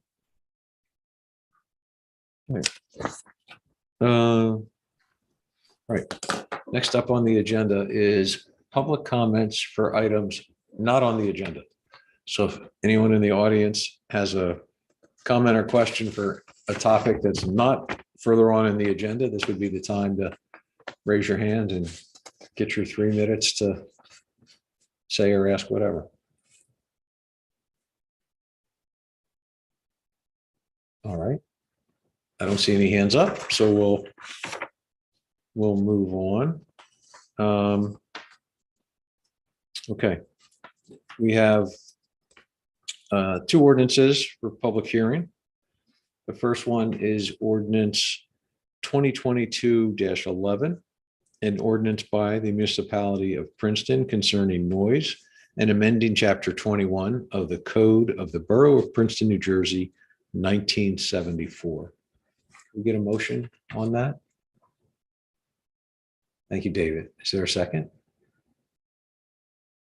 Thank you, Leighton. Okay, it's been moved and seconded. Council questions, comments? Go ahead, David. I'll just comment that this is cleaning up some loose ends, trying to make some repairs, I guess, to the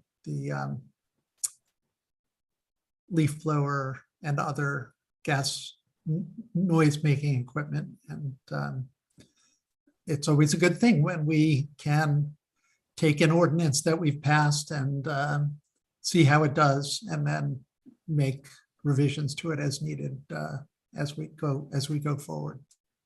My only concern with this is the portable generator part. There doesn't seem to be an exception for like neighborhood or widespread power outages, sorry. So would we literally try to enforce something if somebody has no power and they're running a portable generator outside of hours or whatever. There is a provision for a bona fide emergency situation. Okay, that's somewhere in the ordinance, not in this. Yes, summary. it's in the existing ordinance. Okay, thank you. Mhm. That would be important. Okay, any other council comments or questions? I've got public comment. Any public comment for the public hearing on this ordinance?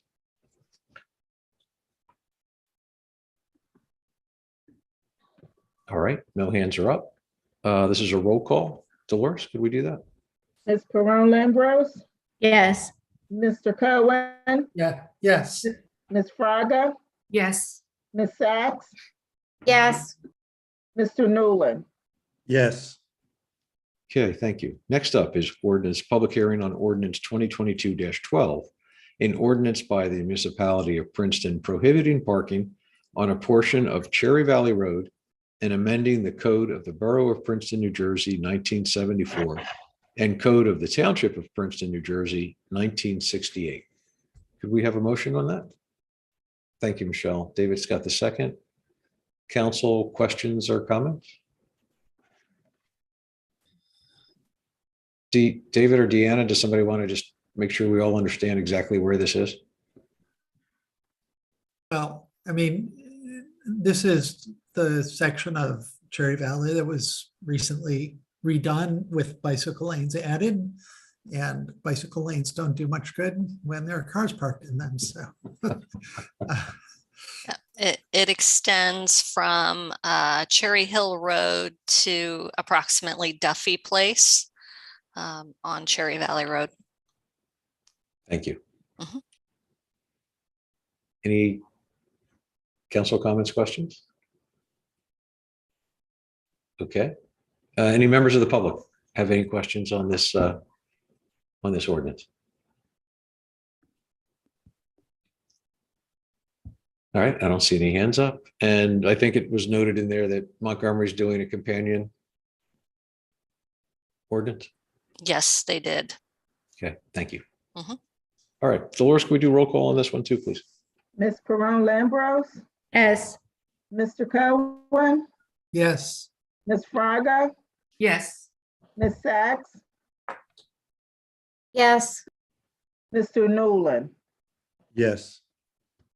Okay, thank you. Ordinance introductions, there's three. First one, ordinance 2022-13, an ordinance of the municipality of Princeton amending Article 6 sewer connection fees of Chapter B34 sanitary sewer system of the municipal code.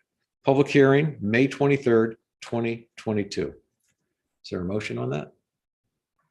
Mia, thank you. Is there a second? Michelle's got the second. Okay, roll call, Dolores? Ms. Peron Lambros, Yes. Mr. Cohen, Yes. Ms. Fraga, Yes. Ms. Sachs, Yes. Mr. Newland. Yes. Okay, next introduction is ordinance 2022-14. An ordinance by the municipality of Princeton regarding accessory structures and accessory dwelling units, modifying the definitions of attic and floor area, and amending the code of the Borough of Princeton, New Jersey, 1974, and the code of the Township of Princeton, New Jersey, 1968. Public hearing, May 23rd, 2022. Is there a motion? Thank you, Mia. Is there a second? Thank you, David. Okay, this is also roll call. Ms. Peron Lambros, Yes. Mr. Cohen, Yes. Ms. Fraga, Yes. Ms. Sachs, Yes. Mr. Newland. Yes. Next up is ordinance 2022-15, an ordinance by the municipality of Princeton rezoning two parcels on the Hun School campus, block 9303, lot 1 on Wynant Road, and block 8203, lot 11 on Hun Road, from the R2 resident district to the E4 education district, and amending the Princeton Township zone map accordingly. Public hearing, June 13th, 2022. Is there a motion? Thank you, Michelle. Is there a second? David. Thank you. Okay, I want to be careful because I don't want to get into pros or cons of this in any way, shape, or form, because that's what the public hearing is for. But I do have some questions about the process here. And since this is an item, or there was a very similar item, not exactly the same, but very similar in December, I think, that did not pass. So I'm a little surprised to see it in front of us without any, as far as I know, well, I do know, there was no public comment on this. It never came before a meeting of us to say, hey, we want to pursue this further or not. So I know our planner just left, and I don't mean to, I'm not trying to throw him under the bus, but I assume planning was involved in this. I don't know what other departments were, but I'm just a little concerned that an ordinance on a topic that drew a lot of public interest is reformed, not all that different from what it was before, and now it's back in front of us without us having a chance to comment. And more importantly, without the public really having a chance to talk to us about their feelings, and somehow an ordinance gets written. I'm just a little baffled. So Mark, I had the same question, but I spoke to the attorney right before the meeting, and she advised me that we couldn't ask the question that you just asked. That was a question that we had to raise at the next meeting. But you asked. I don't think that's accurate. So that discussion is that we have to have that discussion at the next meeting. But Trishka, do you want to? Could you jump in? I thought we could ask that question. Yeah, I think, if I did speak to Councilwoman Sachs, maybe I wasn't clear. No, I think the question about the process is legitimate for this evening because the council's trying to decide whether it even wants to introduce the ordinance and put it out there for discussion. But then, as is the practice with all of your ordinances, obviously anything to do with the substance, that would be appropriate to take place during the public hearing as opposed to tonight, but that's standard. But I think in terms of the process, I can say that this is actually exactly the same ordinance as before in terms of the substance. My only involvement in the process was I was asked by the Michael Laplace, who was just recently the planning director, if it could be ready for introduction at tonight's meeting, and it could, because it was basically the same ordinance. So there wasn't much drafting on my part other than, adding, I think, a whereas clause to it. That was about it. Okay. One question about process.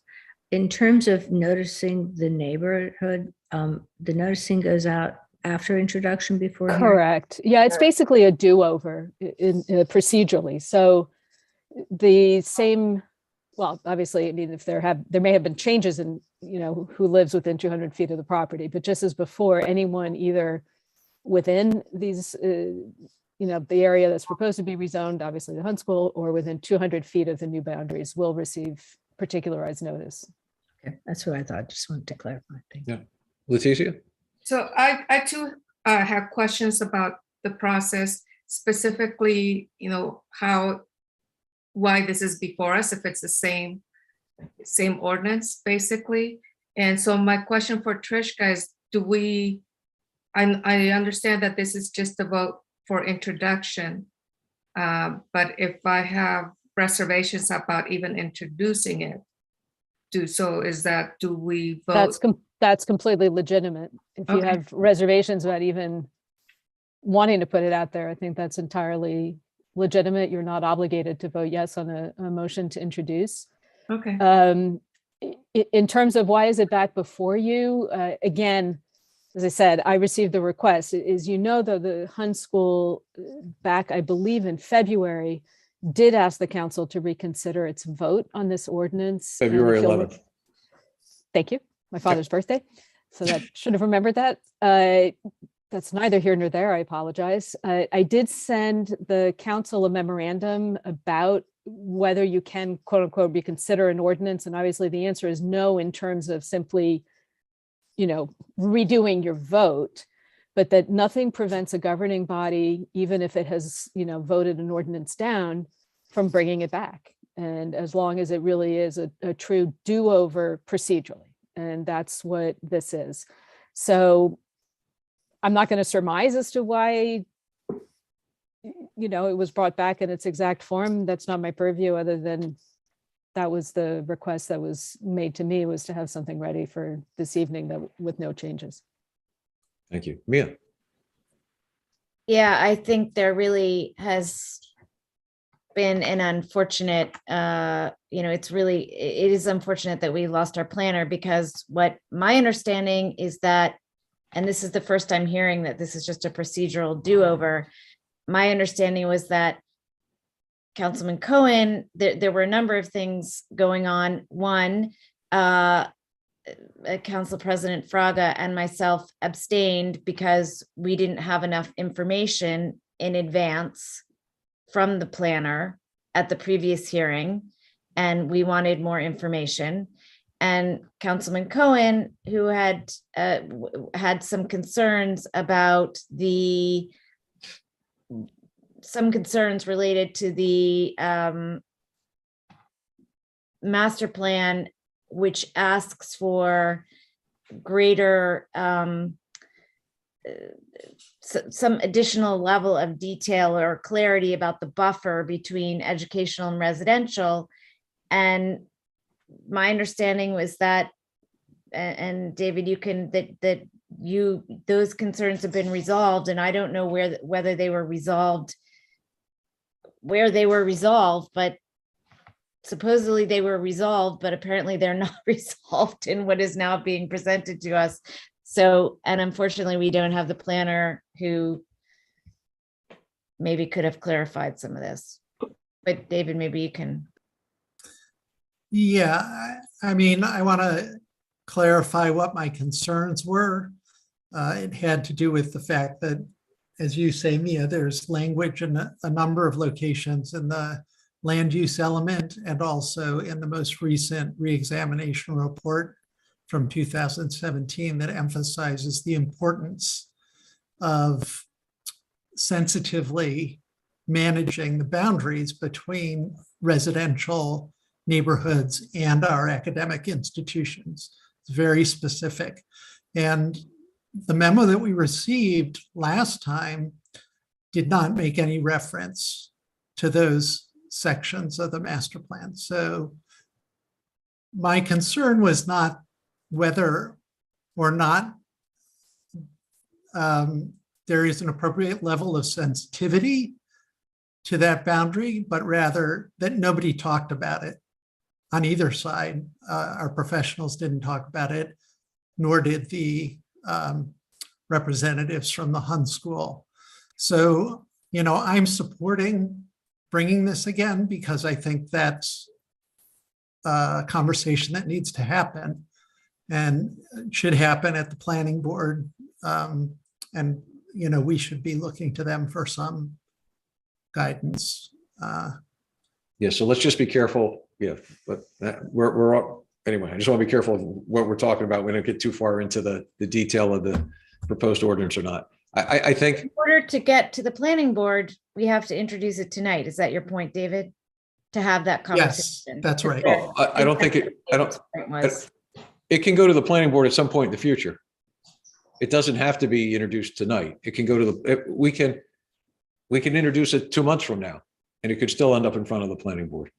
I think the question is on the process, to be fair to both the Hun School and to the neighbors.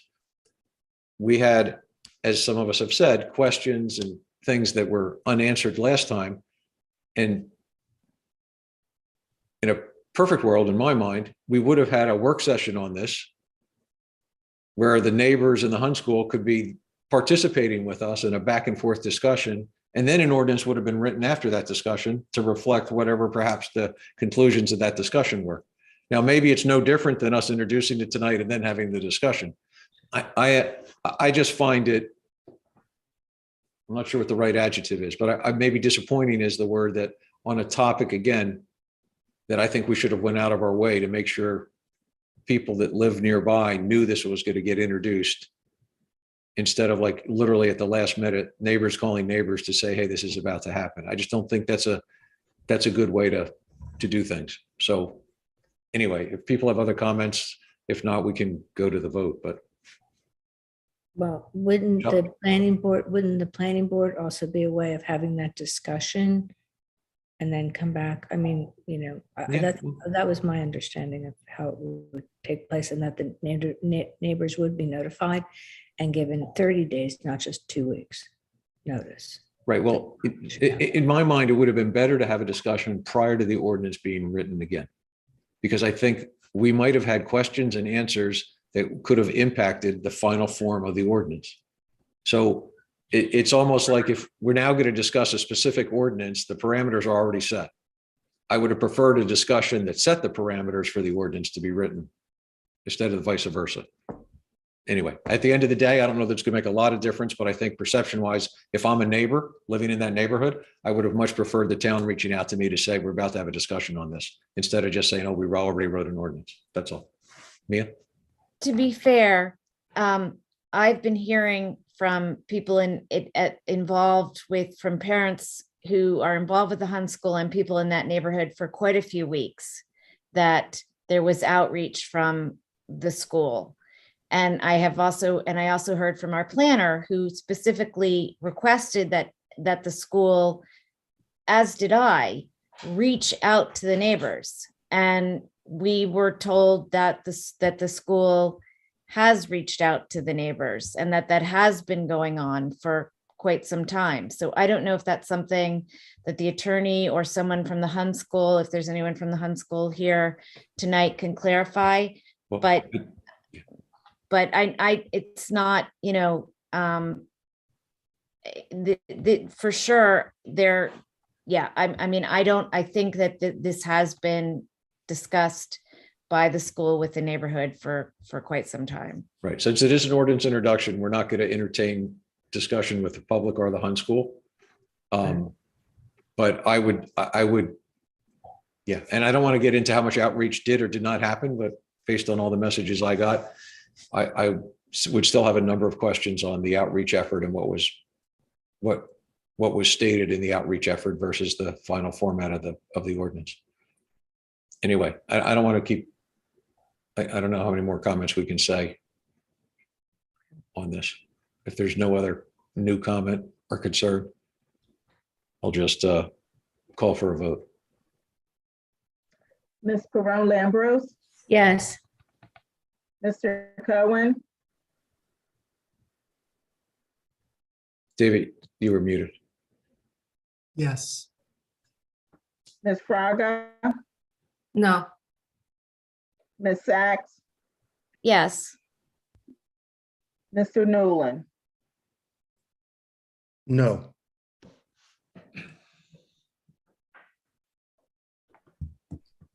Trishka? I think that was a 3-2 vote, right? On Right. introduction. Yeah, I think we're fine. I'm sorry, what'd you say? Yes. It's a majority of those who are present. Okay. 3 out of 5. Motion passes. Okay, so we'll get notice out to everyone within the prescribed distance that this will be there'll be a public hearing on June 13th. Well, I think what's more relevant is that this would go to the planning board sooner than that, where this discussion can take place that needs to be addressed about the question that I think everyone has, which is, It will go to the planning board tomorrow. I would send it to the planning board tomorrow for them to vote. I don't know when they're going to have their meeting, but it will, from the clerk's office, be forward to the planning board that it was introduced, and the public hearing would be June 13th. Okay, David or Mia, can you just describe for the public what the process would be at the planning board? So does the planning board reach out to the neighborhood, or what is the public notice, so to speak, from the planning board before they discuss this? Actually, I think Trishka's better to answer that question then. Okay. I do not believe there's any particularized notice. It would just be on an agenda. Okay. Again, this is why, in my opinion, we should have had a discussion here at council prior to the ordinance being written. But anyway, okay, so to members of the public that live in the neighborhood, whether you're for or against this idea, I would keep an eye on planning board agendas, and if I happen to spot it, I will try to reach out to people, but Yeah, and I've been in touch with a number of people today from the neighborhood who are concerned, and I will certainly let them know as soon as I know what the date is. okay. Thank you, David. Thank you. Okay, we're going to move on to resolutions. All right. 20, I'm sorry, Michelle, did you have something? I know I want to make a move to table the next resolution if you want to. Okay, so let me read it first and then we'll. Sorry. That's okay. That's okay. Whoa. 22-164, resolution of the mayor and council of Princeton authorizing. I'm sorry, Mark, I'm so sorry, but there is someone with their hand raised, and I'm assuming that it was for the previous topic, but since it was an introduction, we are not taking public comment. I think if we're not, we should make that clear. Yeah, I think his hand went down. That's what, yeah, but I specifically said that earlier, that we weren't taking public, or we weren't going to take comment from the public and or the Hunt School on the introduction. Okay. All right. Okay. Okay, thank you. All right, 22-164, resolution of the mayor and council of Princeton authorizing a professional services agreement in the not to exceed amount of $208,100 with H2M Architects and Engineers, Inc. for a municipal facilities assessment study. Michelle? So I would like to make a motion to table this resolution. It's an extremely important resolution, something that we have worked on and waited for, well, I think over a year now. But it came on really quickly, and we really hadn't had a chance to delve in and look at the original RFP vis-a-vis what this proposal is, and it's quite extensive. So having a couple of days to look at it just isn't enough time. So I'd like to table it till the next council meeting, if possible. It's considerable. It's just very important. It's important in our goals and our goal setting for this year. It's a top priority, and I know staff has worked really hard, and it's an extensive proposal. So I would just ask if we could have a couple more weeks to take a more in-depth look. Okay, is there a second on the motion to table? David? Thank you. Okay, so motion to table takes precedent. All in favor of the motion, say aye. Aye. Okay, it's tabled to the next meeting. Thank you. 22-165, resolution of the mayor and council of Princeton authorizing a professional services agreement with the law offices of, I'm not even sure how to say that, Abruzzi? Abruzzi. Oh, okay. Well, glad you know that. Thank you. McDermott, Mastro, and Murphy in an amount not to exceed $50,000 for professional legal services, labor counsel. Is there a motion on that? David, thank you. Is there a second? Leighton, thank you. I have a question. Yeah, please. It's a question for the administrator. This is not a legal expense that was discussed, or it didn't come before the legal committee. And I'm just wondering if there's some context, if this is like a regular expense or for a specific something that was came up as an emergency. And I don't even know if you can say that, but since we're trying to get a handle on our costs and this is not something that was brought up at the legal committee. I'm just wondering if you could speak to that. Sure. Yeah, this is the type of resolution that's typically on a reorg agenda. This is Labor Council. As you know, we are hopefully finalizing the FMBA contract that will be coming before council shortly. A considerable amount of time was spent. This particular contract will go January 1 till December 31 of this year. A considerable amount of time was spent in the FMBA negotiations. And this will cover the entirety of the negotiations. So it's retroactive? I didn't quite understand that.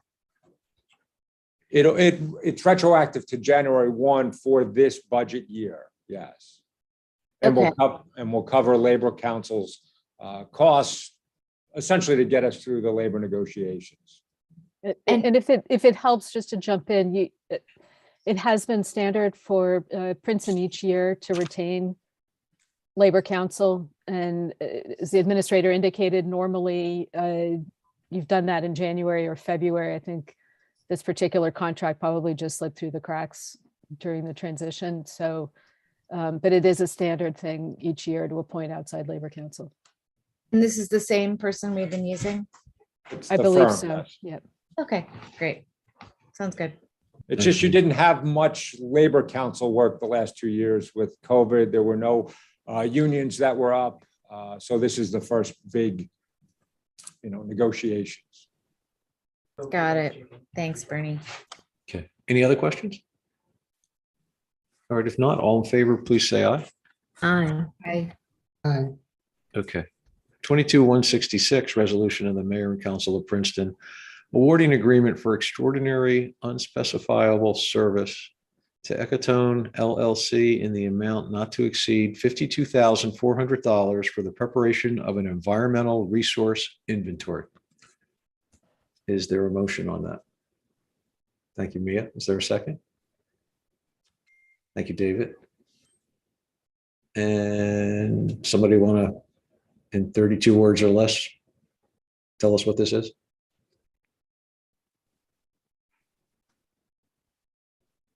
Would you like me to step in, Mayor? I would. Okay, I can do that. Every 10 years, it's typical that we update the environmental resource inventory or the natural resource inventory for the municipality. Ours has not been updated since 2010. So with our new open space manager coming on board, this was one of the priorities for her. It had been something that the Environmental Commission had been championing to get done. And so that's what the contract is before you. Thank you, Deanna. You're welcome. David? And there's an element in the master plan actually that this will become a part of or will inform as well, correct? Correct. So it's yes. really timely with us doing the master plan update. Okay. I'm sorry. Did I ask somebody to move that? I did, right? Okay, good. Any other questions or comments? If not, all in favor, please say aye. Aye. Okay, great. Thank you. 22-167, resolution of the mayor and council of Princeton authorizing property owner reimbursement in the amount of $26,437.14 for expenses related to emergency repair of the sanitary sewer lateral serving 90 Battle Road. Is there a motion? Thank you, Mia. Is there a second? Thank you, Leighton. Questions on the motion? I think we owe our staff a lot of thanks on this one, right? Didn't they put a lot of time and effort into dealing with helping the homeowner and everything, Deanna? So I'll pass it along. Yeah, I just want to publicly say that. So the 10 people remaining from the public have heard that. Okay. No other questions? All in favor, please say aye. Aye. Aye. Aye. Okay. 22-168, resolution of the mayor and council of Princeton authorizing the expenditure of up to $31,250 for the replacement of an existing traffic signal at Route US 27, milepost 1.07 and Harrison Street, and authorizing the mayor and clerk to sign the New Jersey Department of Transportation agreement for said replacement. Is there a motion? David, thank you. Is there a second? Mia, thank you. Deanna, you just want to jump in and tell us what this in the next one? Will do. So when the Department of Transportation looks to replace traffic signals, there's typically a cost share between the municipality and the Department of Transportation. In this case, we had made a request to DOT I think about a year ago for some pedestrian improvements to the traffic signal, first at Harrison and Nassau, for a blind resident that had recently come to town to attend the university for a PhD program. And in working through the process, we found that the resident travels from the eastern side of Nassau Street through the Harrison Nassau intersection, and then as well at Nassau and Olden Chestnut. So these two resolutions are to put in place money, which is Princeton's contribution towards the improvement of those traffic signals, because they don't have the proper pedestrian and ADA improvements at this point. And it also allows for our emergency services to put in place emergency preemption equipment at both of those traffic signals as well. Deanna, thank you. You're welcome. Okay. Any other questions? If not, all in favor of 22-168, please say aye. Aye. Aye. Okay. 22-169, resolution of the mayor and council of Princeton authorizing the expenditure of up to $32,500 for the replacement of an existing traffic signal at Route US 27, milepost 0.67 and Olden Street, and authorizing the mayor and clerk to sign the New Jersey Department of Transportation agreement for said replacement. Is there a motion? Thank you, David. Is there a second? Thank you, Mia. Questions on the motion? Okay, all in favor, please say aye. Aye. Aye. 22-170, resolution of the mayor and council of Princeton authorizing the purchase of one 20-yard open-top roll-off dewatering container for the disposal of solids generated during sanitary sewer cleaning operations at a not-to-exceed cost of $18,350 using Sourcewell contract number 040621-WQ1. Of course. Is there a motion on that? Okay. Oh, David just beat you, Michelle. Sorry. Just David's because got the- he's not here to He's do not it. here, yeah. Any questions on the motion? If not, all in favor, please say aye. Aye. Okay. Resolution 22-171, resolution of the mayor and council of Princeton authorizing a contract award to VNL Inc. in the amount of $31,500 for the purpose of replacing the concrete slab and installing concrete flood walls at the Winfield Sanitary Sewer Pump Station. Is there a motion on that? Thank you, David. Is there a second? Thank you, Michelle. Any questions on that motion? All in favor, please say aye. Aye. Okay, there's 5 items on the consent. 7 items on the consent agenda. Does anyone need any of those removed, or can we leave them all there? All right, seeing no reason to take any out. Does someone want to move the consent agenda? Thank you, Michelle. Leticia's got the second. All in favor, say aye. Aye. Okay. David, do you have a motion? Yes, you took me by surprise. It's so early. Sorry. I moved to adjourn. Thank you. Is there a second? Second. Thank you, Leighton. All in favor, please say aye. Aye. Aye. All right, go home or go. You guys are already home, so go wherever. Do whatever you want. Go out. See everybody. Bye, Thank you. everybody.